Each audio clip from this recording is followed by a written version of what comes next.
Selamat datang, salam sejahtera. Terima kasih karena bersama dengan saya di Nazilin Unity Channel. Anwar kata hari ini, beliau berkata, saya akan jadikan Tun Mahathir tidak relevan. Apa pendapat kamu semua? Adakah Anda rasa Tun Mahathir masih relevan atau sudah perlu bercuti, bersara dan tidak lagi mencampuri urusan kerajaan sekarang? Karena masa Mahathir sudah pun berlalu. Apa pendapat Anda? Anwar Ibrahim menyatakan kenyataan Tun Mahathir Mohamad mengenai promosi negara Malaysia berbilang bangsa sebagai sesuatu yang bertentangan dengan perlembagaan persekutuan adalah cubaan terdesak beliau untuk menarik perhatian dan dilihat relevan, kata Anwar Ibrahim. Mantan Perdana Menteri Dr. Mahathir telah kehilangan kerusi parlimen di Langkawi. Saya rasa kita tidak perlu ambil serius mengenainya. Ia adalah cubaan terdesak beliau untuk mendapat perhatian, untuk dilihat relevan, kata Anwar Ibrahim. Oh, rupa-rupanya barulah saya faham. Tujuan Mahathir Mohamad untuk menggunakan isu-isu panas, terutamanya kenyataan Mahathir berkaitan dengan berbilang bangsa yang bertentangan dengan perlembagaan persekutuan, adalah semata-mata untuk dapat memanggil perhatian, mendapat perhatian, dan dapat kerelevanan semula, dilihat relevan dalam dunia politik Malaysia. Kata Anwar Ibrahim, saya akan jadikan beliau tidak relevan. Saya tidak akan memberikan sebarang komen mengenainya, kata Anwar Ibrahim lagi. Anwar berkata demikian semasa menjawab soalan yang dikemukakan oleh bekas Presiden Majlis Peguam Malaysia, Christopher Leong, mengenai bantahan ramai terhadap kenyataan oleh bekas Perdana Menteri itu yang menurutnya sudah hilang pengaruh berikutan kegagalannya besar dalam PRU lalu. Anwar berkata sebagai seorang berbangsa Melayu, beliau menghormati budaya Melayu, tradisi, bahasa dan raja-raja Melayu. Tetapi itu tidak menjadikan saya sebagai seorang bersifat perkauman. Dr. Mahathir perlu pula hendak tekankan bahawa ini negara Melayu semata-mata dan menafikan hak orang lain. Benar, kata Anwar Ibrahim, perlembagaan persekutuan itu jelas mengenai kedudukan kaum Melayu. Namun ia juga jelas dalam melindungi kebajikan seluruh rakyat dan masa depan seluruh rakyat negara ini dan menjamin masa depan untuk semua, kata Anwar. Perdana Menteri seterusnya berkata, kini setelah melangkah masuk ke tahun 2023, beliau tidak faham mengapa masih ada sesetengah pihak yang kekal dengan isu negara ini milik siapa, Melayu, Cina atau Kristian. Ia diburukan lagi dengan pemimpin korup yang menyalahguna kuasa dan memperkaya diri sendiri. Mereka ini jutawan, anak-anak mereka adalah jutawan, kata Anwar Ibrahim. Jika benar kamu hendak bantu kaum Melayu, serahkan separuh daripada kekayaan kamu kepada kaum Melayu, katanya, yang kemudiannya disambut dengan tepukan gemuruh hadirin. Saudara-saudara sekalian, apa pendapat Anda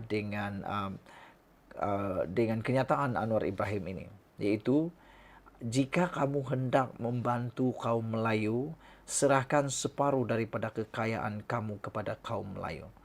Apabila ini dikatakan, tentunya orang itu yang dinyatakan oleh Anwar Ibrahim ini pasti mempunyai kekayaan yang luar biasa. Sehingga kalau diberi separuh kepada kaum Melayu, pasti dapat membantu rakyat yang berbangsa Melayu. Oleh sebab itu, Anwar Ibrahim kata, saya akan jadikan Tun Mahathir tidak relevan. Wah, ini keputusan paling menakutkan Mahathir Mohamad. Ikuti terus ulasan selepas ini. Jangan layan Tun Mahathir, nanti rosak, pesan Adam Adli. Ini sambungan kepada isu Anwar Ibrahim kata, saya akan jadikan Tun M tidak relevan.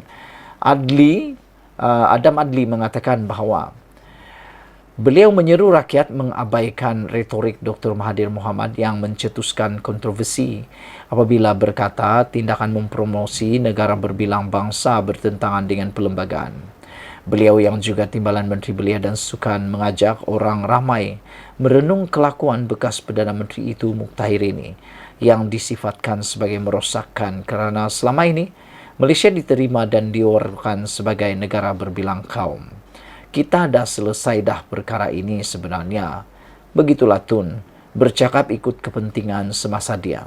Kita tak boleh layan rosak kita, katanya dalam temu bual dengan FMT. Di sebalik kontroversi tercetus, Adam berkata, sekurang-kurangnya masyarakat hari ini boleh menilai sendiri kata-kata Mahathir itu. Ini adalah Malaysia. Kata Adam Adli, itu bukan Malaysia. Malaysia rumah untuk semua orang. Dibangunkan untuk semua orang. Kita bukan bangsa yang kecil. Kita ini bangsa besar, bangsa Malaysia. Mungkin kita lupa, tapi orang luar sebut Malaysia negara yang berhasil menjaga keharmonian kaum. Selepas kalah teruk di Langkawi pada PRU 15, bekas Perdana Menteri itu kembali menjadi perhatian apabila mengasaskan proklamasi orang Melayu dan berganding bahu dengan Perikatan Nasional untuk PRN akan datang baru-baru ini. Awal bulan ini, Mahathir dilapor memanfaatkan Facebook untuk berkata, tindakan mempromosi negara berbilang bangsa bertentangan dengan perlembagaan, malah mendakwa ia menekankan kemelayuan Malaysia. Kenyataan itu bagaimanapun dikritik oleh pakar-pakar perlembagaan. Saya tak tahu perlembagaan mana dia rujuk itu, kata Adam. Anak kelahiran Pulau Pinang ini tegas mempertahankan idea negara berbilang kaum, masyarakat penuh warna sebagai identiti pikiran, meskipun partinya sudah sukar menarik sokongan masyarakat Melayu dan Islam berbanding parti-parti berasaskan kaum atau agama. Kita cuba mendekati lebih ramai supaya faham bahawa Melayu dan Islam ini sangat menghormati orang lain. Selamat mesra, ada ketegasan, tapi dalam masa sama baik untuk semua orang. Adam percaya sekarang waktu yang sesuai untuk memperhebatkan usaha mendekati masyarakat Melayu dan golongan agamawan, kata beliau. Di samping kita pertahankan negara berbilang kaum dengan masyarakat yang penuh warna. Wah, saya suka dengan apa yang dikatakan oleh Adam Adli ini, dan ya, seperti yang beliau kata, janganlah layan sangat Mahathir, jangan layan Tun Mahathir, nanti rosak, kata Adam Adli. Beliau berkata, beliau berkata, orang ramai perlu merenung kelakuan bekas Perdana Menteri itu yang disifatkan sebagai merosakkan kerana selama ini Malaysia diterima dan war-warkan sebagai berbilang kaum. Kita dah selesai dah perkara ini sebenarnya. Begitulah Tun, kata beliau, bercakap ikut kepentingan semasa dia. Kita tak boleh layan rosak kita, kata Adam lagi. Sekian dulu untuk kali ini. Jangan lupa tinggalkan komen anda, tekan butang subscribe. Kita jumpa lagi. Bye-bye. Selamat petang, salam sejahtera. Terima kasih kerana bersama dengan saya di Nazilin Unity Channel. Ada niat nak malukan Anwar Ibrahim.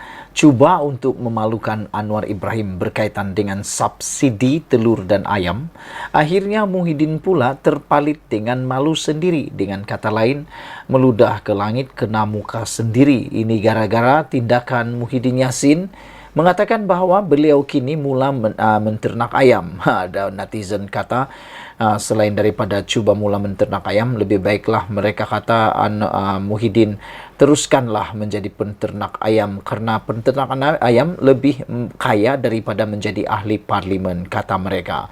Namun demikian, apa yang Muhyiddin kata sebelum ini bahawa beliau sudah mula menternak ayam penelur di kebunnya bagi kegunaan sendiri sebagai salah satu kaedah untuk menyelesaikan masalah bekalan telur di pasaran.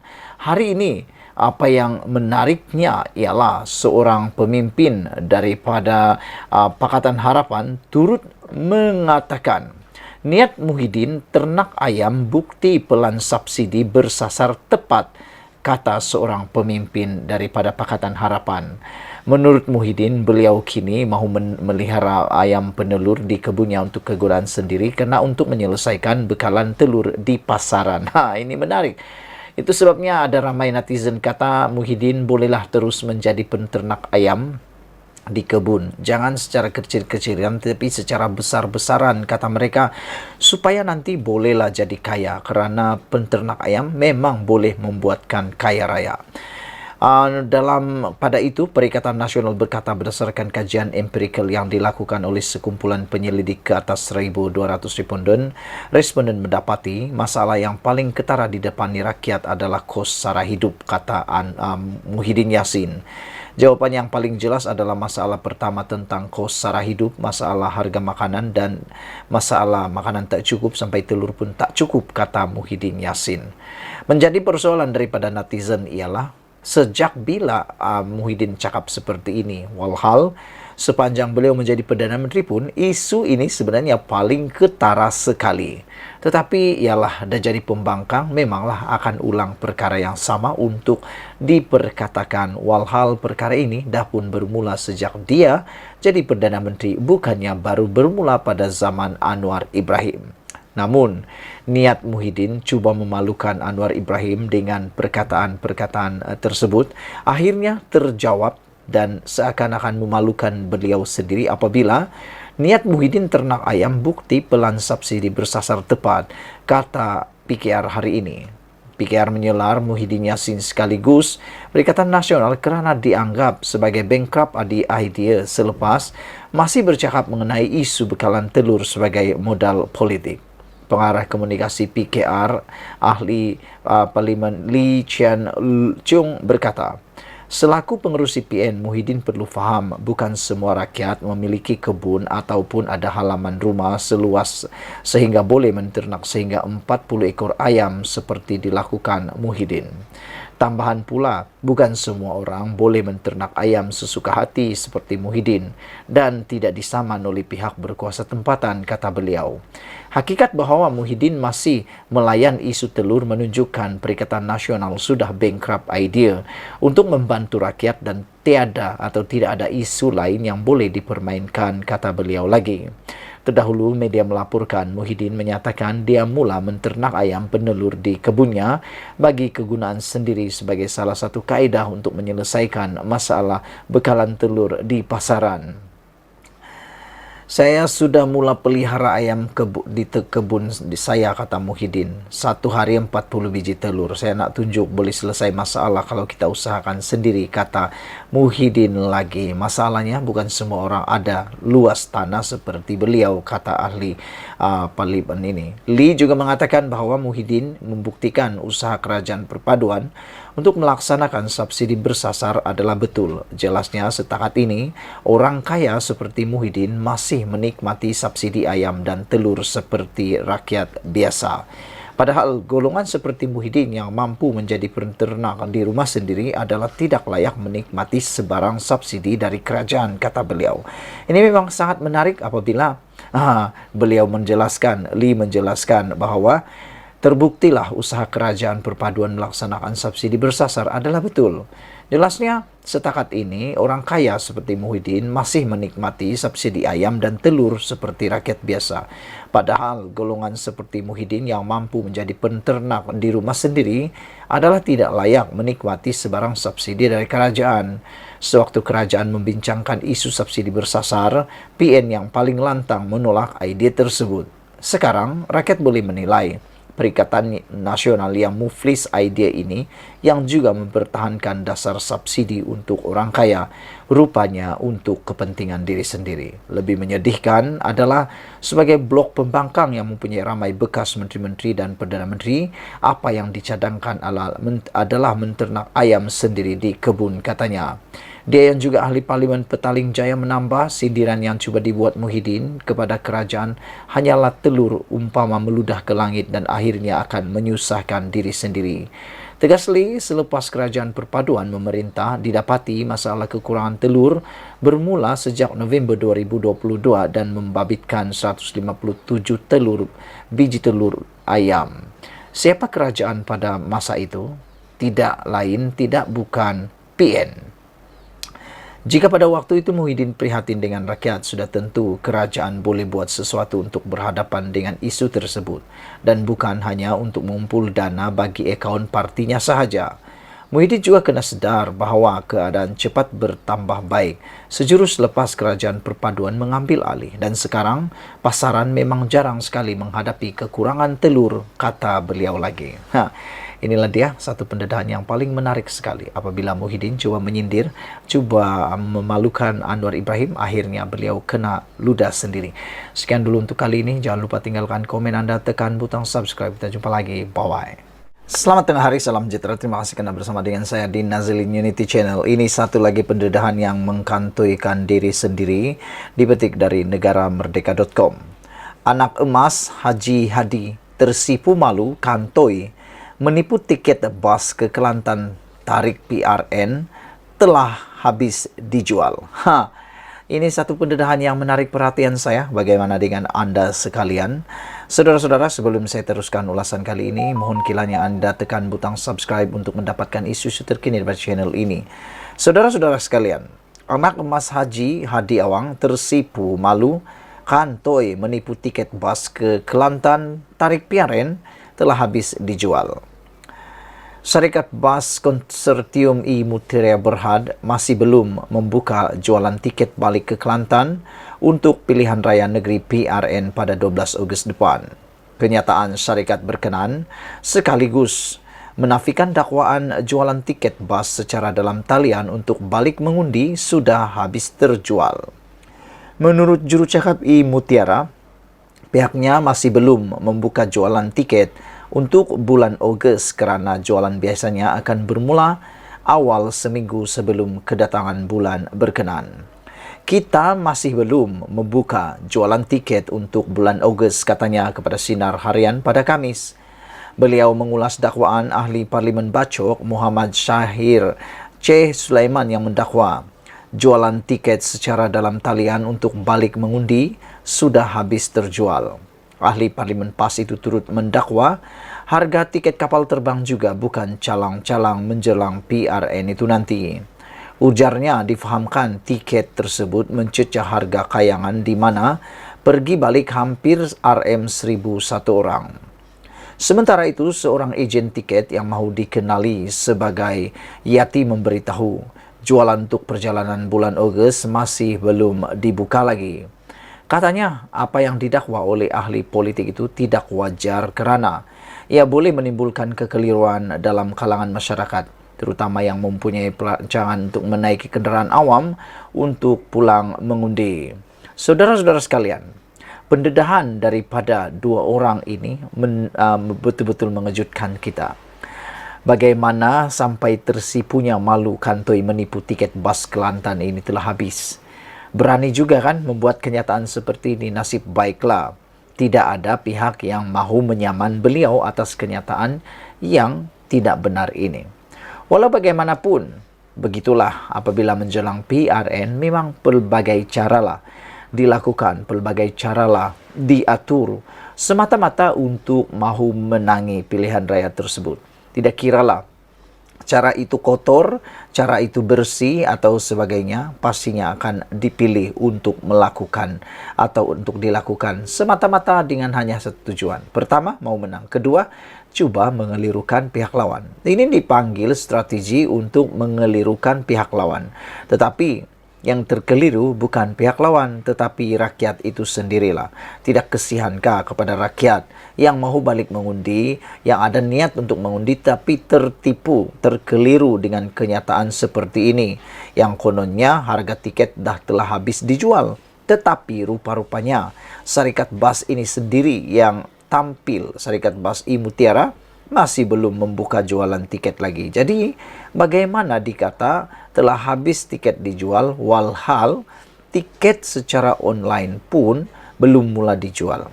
Bayangkanlah saudara-saudara sekalian, bukankah ini satu penipuan yang benar-benar besar, benar-benar ajaib? Saudara-saudara sekalian, bagaimanapun niatnya, apapun niat Anda untuk mengumumkan kenyataan seperti itu pastinya satu perbuatan yang tidak baik dan amat mengecewakan semua rakyat Malaysia. Kalau ada yang mau balik kampung, itu susah. Menurut seorang juru jual, beliau berkata, kenyataan tersebut tidak sepatutnya dinyatakan. Seorang lagi ejen yang dikenali sebagai Yati memberitahu jualan untuk perjalanan bulan Ogos masih belum dibuka. Masih belum dibuka, bukannya telah dibuka pun, belum buka pun.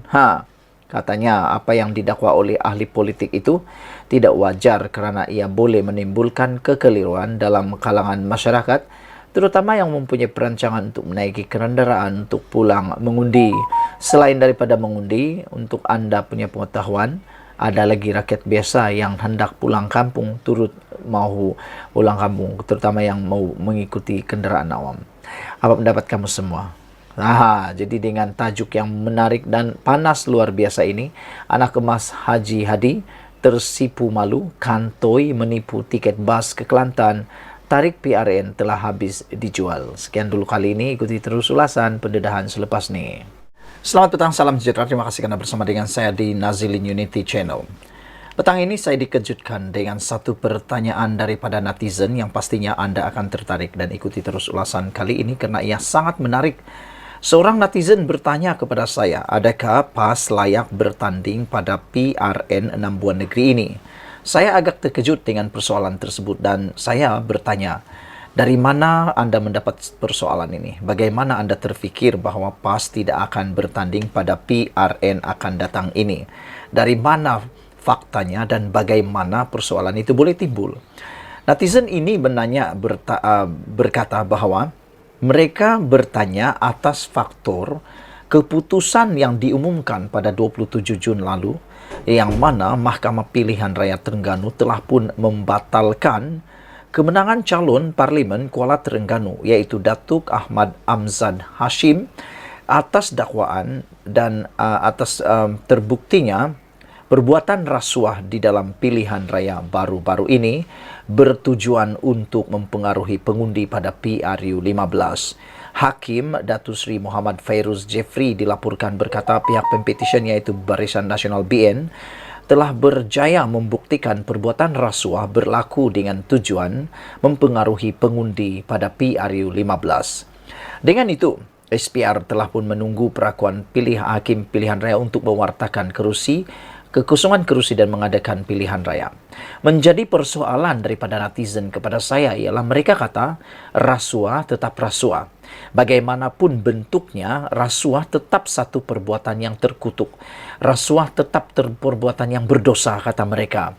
Apapun niatnya, apapun perkaranya, kata mereka, perbuatan rasuah tidak boleh diampuni atau tidak boleh diterima oleh sesiapapun. Kerana kalau tidak, ini akan jadi satu duluan dan satu ingatan ideologi baru bahwa rasuah boleh menjadi halal untuk tujuan yang dianggap betul. Walaupun perkara itu memang tak benar, tak betul sama sekali. Oleh sebab itulah mereka kata, kalau rasuah di luar sana boleh dipenjarakan, boleh menyebabkan sesuatu tempat itu diharamkan, mereka bertanya, tidak bolehkah PAS diharamkan daripada menyertai PRN kali ini? Mereka kata disqualify saja PAS kerana telah pun terbukti melakukan perbuatan rasuah. Dan ini bukan satu perkara yang masih boleh dinafikan kerana ia telah pun diumumkan. Selain daripada itu, tindakan PAS untuk tidak merayu atau tidak melawan keputusan ini, menurut Nurul Izzah, anak kepada Datuk Seri Anwar Ibrahim, beliau bertanya, adakah ini membuktikan PAS adalah parti yang rasuah, beli undi untuk menang pilihan raya? Selain itu, Nurul Izzah juga mengatakan bahawa ini mungkin sebabnya beberapa tempat kawasan Pakatan Harapan kalah dalam PRU baru-baru ini. Keputusan PAS tidak mengemukakan rayuan membuktikan unsur rasuah dan beli undi berlaku di kawasan itu menurut Nurul Izzah Anwar. Jadi itu sebabnya ramai bertanya, patutkah PAS diharamkan partinya dibubar terus dan tidak dibenarkan bertanding dalam pilihan raya pada kali ini kerana sudah terbukti ada rasuah dan ada beli undi berlaku di dalam pilihan raya melibatkan parti PAS, kata mereka. Apa pendapat Anda semua? Adakah PAS boleh bertanding ataupun perlu diambil tindakan yang lebih jelas lagi? Saudara-saudara sekalian, mungkinkah SPRM akan mengambil tindakan untuk isu rasuah dalam pilihan raya ini? Karena berdasarkan kepada fakta sudah terbukti ada unsur rasuah untuk mempengaruhi pengundi. Selain daripada itu, ianya juga tetap rasuah tetap rasuah. Tiada yang kata rasuah ni rasuah yang betul, rasuah yang baik. Tiada yang kata rasuah ni dengan niat, tiada yang rasuah ni dengan perkara untuk kemenangan dan sebagainya. Pada pendapat saya, rasuah tetap rasuah, dosa tetap dosa, perbuatan jahat tetap jahat. Walau macam mana pun ia dilakukan dengan apapun alasan, ia adalah satu perbuatan yang harus kita hindari. Tidak pedulilah bukan sekadar pilihan raya, tetapi untuk semua perkara. Jadi, sila tinggalkan komen Anda, tekan butang subscribe, dan apa pendapat Anda tentang ulasan dan juga pertanyaan daripada netizen ini. Sekian dulu untuk kali ini. Jangan lupa tinggalkan komen Anda, tekan butang subscribe. Dan jumpa lagi. Bye-bye. Selamat pagi, salam sejahtera. Terima kasih karena bersama dengan saya di Nazilin Unity Channel. Isu yang paling hangat petang ini dipetik daripada negaramerdeka.com menulis, kini terbukti PAS parti rasuah beli undi untuk menang pilihan raya.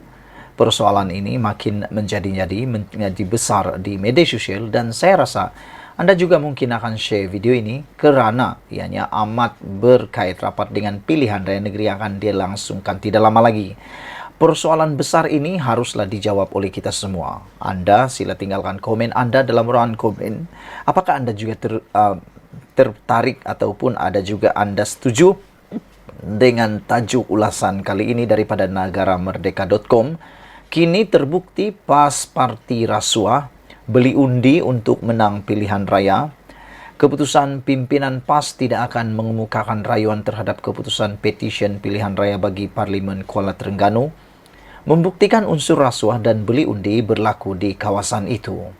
Naib Presiden PKR Nurul Izzah Anwar mendakwa sebelum ini pelbagai teori dan asbab diberikan Perikatan Nasional PN apabila mereka berjaya merampas beberapa kawasan yang menjadi kubu kuat Pakatan Harapan PH dan Barisan Nasional BN pada pilihan raya umum ke-15. Semasa PRU lalu, bukan saja Permatang Pau, kita juga tidak dapat mempertahankan Merbuk dan Kepala Batas.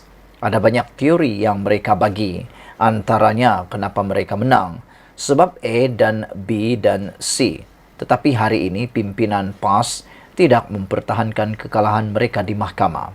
Kala petisyen pada pilihan raya di Kuala Terengganu membuktikan rasuah dan membeli undi memang berlaku. Inilah sebabnya mereka memenangi kerusi itu, kata beliau lagi.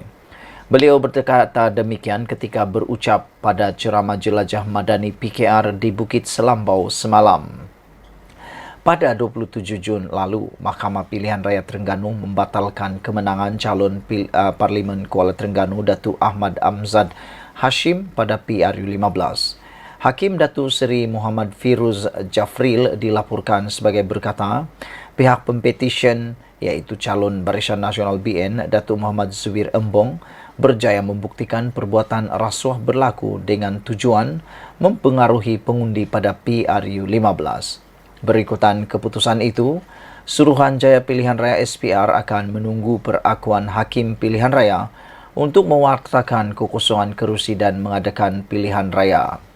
Pada 3 Januari lalu, UMNO Terengganu memfailkan petisyen untuk membatalkan keputusan PRU 15 bagi Parlimen Kuala Terengganu di Mahkamah Tinggi mengikut Akta Kesalahan Pilihan Raya 1954. Pengurusi Badan Perhubungan UMNO Terengganu, Datuk Seri Ahmad Said dilaporkan berkata, petisyen itu difailkan antara lain atas dakwaan PAS menyogok pengundi dengan mengagihkan wang bantuan diberikan kerajaan negeri pada 15 hingga 17 November lalu, iaitu beberapa hari sebelum pengundian PRU 15 melalui program iPension, iBelia dan iSiswa. Pada PRU 15, Ahmad Amzad menangi kerusi Parlimen Kuala Terengganu dengan memperoleh majoriti 40,907 undi selepas menewaskan 3 pencabar lain daripada termasuklah Muhammad Zubir. Saudara-saudara sekalian, pendedahan kali ini datang daripada anak Anwar sendiri, iaitu Nurul Izzah. Amat menarik kerana Nurul Izzah jarang sekali mengemukakan ayat-ayat kontroversi seperti ini. Namun kali ini Nurul Izzah akhirnya bersuara berkaitan dengan keputusan petisyen pilihan raya yang telah pun dimenangi oleh pempetisyen Barisan Nasional. Nurul Izzah kata bahwa kala petition pada pilihan raya di Kuala Terengganu membuktikan rasuah dan membuli undi memang berlaku. Inilah sebabnya mereka memenangi kerusi itu, kata beliau lagi. Jadi soalan mudah untuk kita semua. Kini terbukti pas parti rasuah beli undi untuk menang pilihan raya. Sekian dulu untuk kali ini. Ikuti terus ulasan selepas ini. Dengan itu, di mana asasnya ada kenaikan harga barang-barang dijangka akan berlaku. Saudara-saudara sekalian, ini satu pendedahan yang mengejutkan kita semua apabila tular dalam media sosial kononnya pada bulan Ogos akan berlaku kenaikan harga. Namun demikian, itu sebenarnya hanya satu pancingan undi dalam PRN akan datang ini. Ianya satu sentimen yang dipermainkan yang cuba ditimbulkan oleh pihak-pihak tertentu yang berkepentingan. Namun demikian, menteri yang bertanggung jawab telah memberikan jaminan bahawa tidak akan ada kenaikan harga barang. Namun demikian, ada juga orang yang cuba-cuba mengaitkan kononnya berlaku kenaikan harga pada bulan Ogos ini. Tidak lain sebenarnya dengan menyebut kenaikan itu dijangka bermula pada Ogos, ia adalah jarum halus yang bertujuan mencucuk virus kemarahan ke dalam jiwa rakyat menjelang pengundian PRN 6 negeri pada 12 Ogos.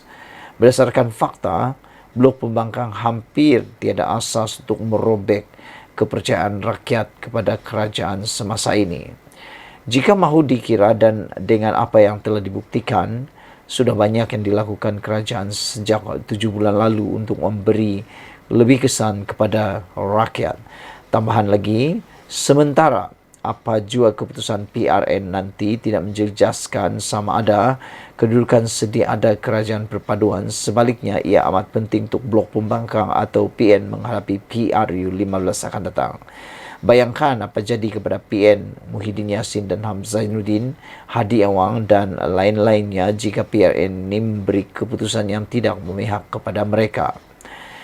Dengan menjadikan isu kenaikan harga barang yang dijangka bermula pada Ogos depan hari ini mengundi 12 Ogos adalah sebagian propaganda untuk meracuni dan membangkitkan kemarahan rakyat semata-mata. Bertenang, semak fakta dan jangan sesekali terpedaya. Menurut tulisan ini ditulis oleh sabudinhusin.com. Sekian dulu untuk kali ini. Jangan lupa tinggalkan komen Anda, tekan butang subscribe. Ikuti terus ulasan selepas ini. Terima kasih karena bersama dengan saya di Nazilin Unity Channel. Saya nak kongsikan dengan Anda sekalian satu tohmahan daripada Parti Pembangkang berkaitan dengan PRN yang akan berlangsung tidak lama lagi, dan tohmahan itu mengatakan bahawa kenaikan harga barang pada bulan Ogos akan berlaku. Jangkaan kenaikan harga barang Ogos depan. Ini satu tohmahan yang jahat yang mengatakan bahawa harga barang akan meningkat. Namun demikian, menurut sahbudin.com, dipetik daripada sahbudin.com ini, dia kata jangkaan kenaikan harga barang Ogos depan hanya sekadar propaganda PRN. Saya rasa memang seperti itu. Naik saja atau mula saja pilihan raya, pasti ada banyak pelbagai isu yang tidak semestinya betul 100% akan menular di sana-sini. Terutamanya kempen daripada cyber trooper yang menjadi musuh, terutamanya Perikatan Nasional dan juga Pakatan Harapan yang bermusuh, yang mana saling membalas propaganda. Hari ini, menurut laporan ini, kenaikan harga barang pada bulan Ogos depan hanya sekadar propaganda. Isu kenaikan harga barang pengguna yang didakwakan bermula pada Ogos depan begitu menjadi bualan ketika ini. Malah menjadi ketakutan bagi sesetengah orang. Walhal ia hanyalah sekadar jangkaan sebuah persatuan berkaitan pengguna semata-mata. Hakikatnya, jangkaan persatuan berkenaan bahawa barang-barang pengguna akan mengalami kenaikan sebanyak 20% bermula Ogos ini hampir tiada asas sama sekali. Ini kerana Menteri Perdagangan Dalam Negeri dan Kos Sara Hidup Salahuddin Ayub serta sendiri telah memberi jaminan tiada kenaikan terkini dalam harga barangan pengguna dalam negara. Pihaknya kata beliau, um, menurut beliau pihaknya juga telah pun menyatakan bahawa KPDN sentiasa memantau perkara itu.